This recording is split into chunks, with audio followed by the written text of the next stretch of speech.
2006 2011 கூட மாற்றுக் கட்சி ஆட்சியில் இருந்தார்கள். அப்பொழுது கூட இந்த போன்ற நிலைமை இல்லை. கிட்டத்தட்ட ஒரு 20 ஆண்டு கால 18 ஆண்டு காலமாக இது போன்ற சூழ்நிலை இல்லை.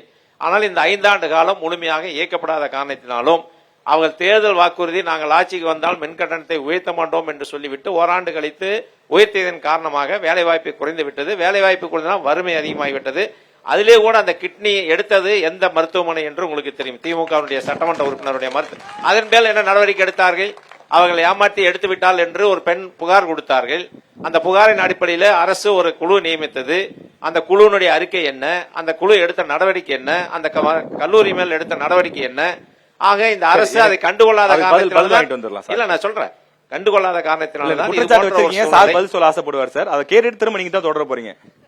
நீங்க அந்த குற்றச்சாட்டு எதுவும் நடவடிக்கை எடுக்கலங்கிறார் சார். இல்ல இலவச வேட்டி சேலை என்பது ஒரு ரேஷன் கார்டுக்கு ஒண்ணு எந்த ஆட்சியில் எல்லா ஆட்சியிலையும் கொடுக்கறது தான்.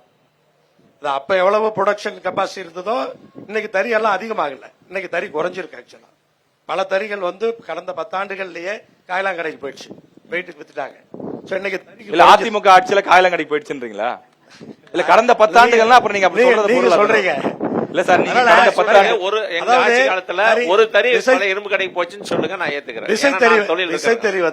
விசைத்தறி இன்னைக்கு குறைஞ்சிருக்கு. இலவச வேட்டி சேலைங்கிறது அந்த ரேஷன் கார்டு கொண்டுங்கிறது எல்லா ஆட்சியிலையும் கொடுக்கிற விஷயம் தான். ஏதோ அப்ப கொடுத்தாங்க இப்ப கொடுக்கல அப்படிங்கறதால ஒவ்வொரு வருஷமும் கொடுக்கறதா. அதுல ப்ரொடக்ஷன் குறையறதுக்கான என்ன வாய்ப்புகள் இருக்கு? அதாவது அதிமுக ஆட்சியில் இருந்தப்ப ஒரு சில சொசைட்டி கொடுப்பாங்க, திமுக ஆட்சியில் இருக்கிறப்ப ஒரு சில சொசைட்டி கொஞ்சம் அதிகமா கொடுப்பாங்க. இது யதார்த்தமா நடக்கிற விஷயம்.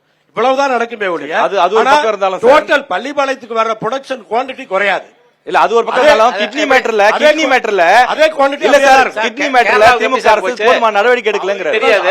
அது வர சட்டமன்ற உறுப்பினருக்கு தெரியாது. கேரளாவுக்கு எப்படி போச்சு? உற்பத்தி இருக்கு.